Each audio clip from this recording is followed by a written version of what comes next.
Nah hari ini Cek Wan pengen tahunya bahan apa nak kita pecah ke hari ini. Jadi kita ini Cek, manusia ini yang dipercaya wong itu lisannya. Berjumpa kembali bersama podcast Someone Ustadz Husyam dan Cek Wan. Assalamualaikum warahmatullahi wabarakatuh. Kapal api masuk Lembang, banyunya tenang jadi gelombang. Nah, Mang Cek Bicek, kalau nak senang, nak tenang, nontonlah acara kami Someone Bersama Ustadz Husyam dan Cek Wan. Alhamdulillah.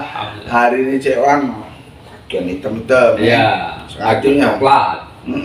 Coklat Sama yang kursi, coklat juga. Jangan Pak Ustadz bebacak ngebek, aku ngebek Pak Ustadz dua ini. Nah, selamat siang Pak Ustadz. Alhamdulillah. Assalamualaikum. Waalaikumsalam. Udah baca netizen ya, Cek Wan ini kalau sudah ketemu Pak Ustadz grogi gitu. Iya, grogi. Apalagi dalam awak berita hangat terus. Iya. Pala apa bites licin. Jadi mau ngambut kali nunggu lagi. Lantak hangat terus. Nah, Pak Ustadz, kalau Cek Wan ini kan Pak Ustadz ini lang-lang buana kemana-mana. Alhamdulillah. Ditarik ke sini, tarik ke situ, tarik ke sini. Sehingga bahan banyak Pak Ustadz. Nah hari ini Cek Wan pengen tahunya bahan apa nak kita pecah ke hari ini. Nah, pecahnya. Iya, pecahnya. Jadi kita ini Cek, manusia ini yang dipercaya wong itu lisannya. Oh, nah itu. Yo, yang didengar wong itu lisannya. Yang disampaikan itu kan ucapannya. Nah, maka yang penting itu ucapan. Nah, ukuran suatu ucapan itu sebenarnya apa yang ada di dalam dadanya. Apa yang ada di dalamnya itulah apa yang dikeluarkannya. Jadi ada orang ngomong, "Oh, mulutnya baik, jahat, hatinya baik." Tidak mungkin sesuatu yang keluar dari mulutnya itu baik, buruk, tetapi hatinya baik. Oke. Tapi setiap hatinya baik, pasti keluar dari mulutnya ucapan yang baik. Tapi kalau ucapan dari mulutnya tidak baik, pasti hatinya tidak baik. Jadi Allah itu justru dalam surat 33 menyampaikan ayat 70 itu, ya a'udzubillahi minasyaitonirrajim, bismillahirrahmanirrahim, ya ayyuhallazina amanu taqullaha wa qulu qawlan sadida yusli lakum a'malakum wa yaghfir lakum dzunubakum wa may yuti'illah wa rasulahu faqad faza fawzan 'azima. Ya, kata Allah Subhanahu wa taala itu, wahai orang-orang yang beriman, bertakwalah kamu kepada Allah dan ucaplah ucapan yang baik. Ucaplah ucapan yang baik. Karena ucapan yang baik itu Allah akan memperbaiki kondisinya. Allah akan memperbaiki keadaan-keadaan. Allah akan menuntun dia dalam kebaikan, ya. Karena dengan ucapan yang baik. Jadi orang yang berucap baik itu akan diperbaiki ucapannya. Dan yang kedua, orang yang berucap yang baik itu perumpamaan Allah. Itu bagaikan pohon yang baik. Bagaikan pohon yang baik. Akarnya kuat ke bawah, daunnya menjulang ke langit. Dalam surat Ibrahim surat 14 ayat 24 dan 25 ya, dijelaskan oleh Allah. Jadi luar biasa ya perumpamaan orang yang punya lisan yang baik. Tapi tentu lisan yang baik itu dengan perumpamaan yang Allah sampaikan dalam surat Ibrahim tadi, perumpamaan dari pohon. Akarnya dulu yang disebut, baru bicara tentang menjulang dia ke langit. Akarnya baik, pohonnya menjulang ke langit. Ketika akarnya baik, pasti pohonnya menjulang ke langit. Nah sekarang logikanya kan, kalau akarnya itu tidak menghujam ke tanah, kira-kira daun-daunnya bisa menjulang ke langit tak? Tidak bisa. Tidak bisa. Karena akar itulah yang nyedot makanan Nah, dari pohon tersebut. betul. Jadi perumpamaan Allah itu iman. Jadi konteksnya dikaitkan dengan iman, perumpamaannya dengan pohon. Supaya manusia itu bisa membayangkan kalau pohon itu mudah dibayangkan oleh manusia dengan perumpamaan pohon. Begitu juga dengan konteks lisan itu. Jadi lisan itu kan karena lisan yang baik itu kan karena terjaga ucapan yang baik itu karena dari imannya.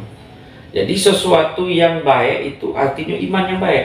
Iman yang baik itu kan berarti dia imannya baik, imannya bagus. Imannya itulah akar. Di mana? Di sesuatu yang tidak nampak.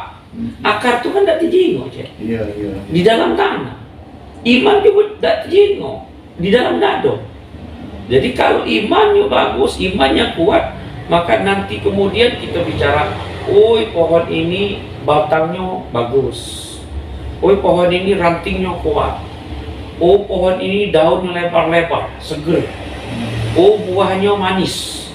Tapi sebaliknya bisa baik kita bahas tentang batang pohon yang ropos, buruk, ranting-ranting yang rapuh, daun-daun yang mudah menguning, mudah diserang hama, buahnya juga masam, bahkan buahnya jarang berbuah, atau bahkan buahnya berbuah tapi gugur, tidak sampai tua. Kenapa? Penyebabnya di akar.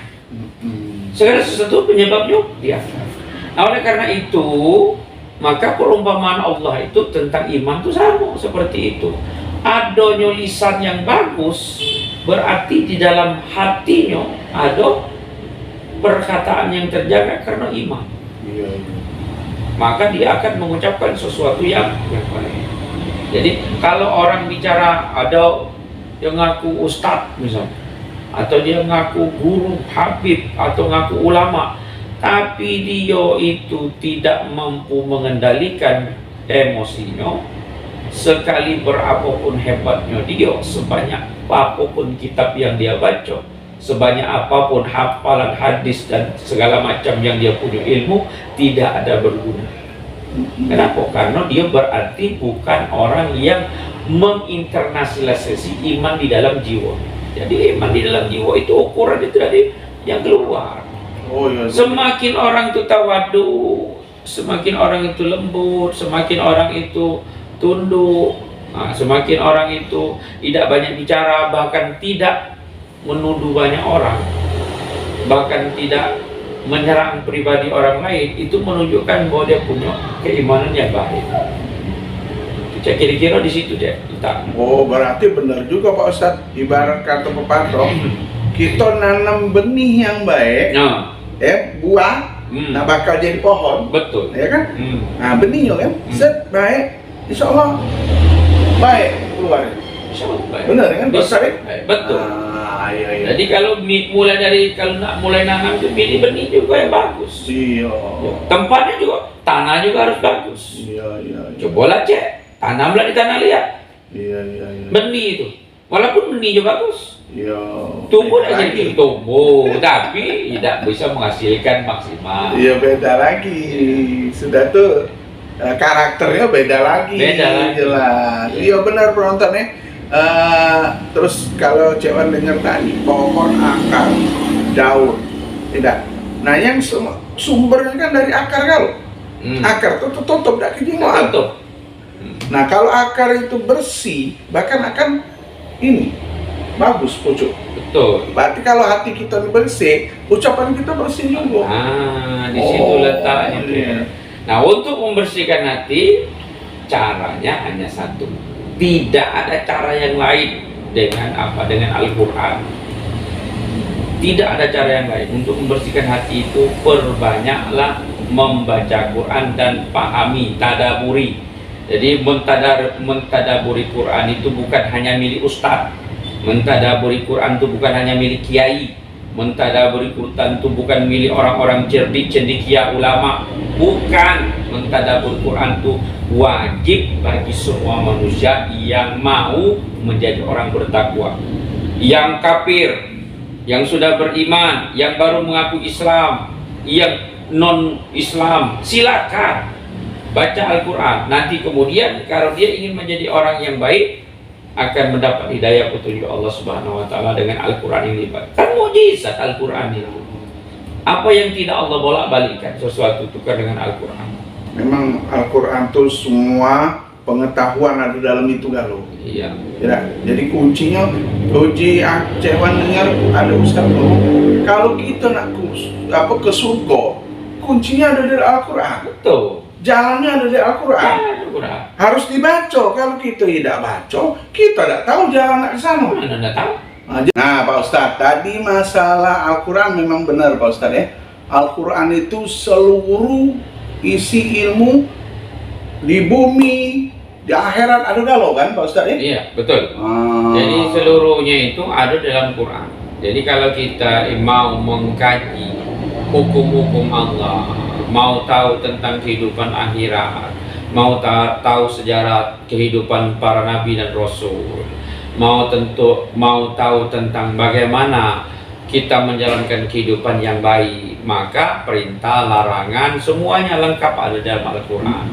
Jadi sebelum kita mempelajari ilmu yang lain, sumber dari segala sumber ilmu itu Al-Quran.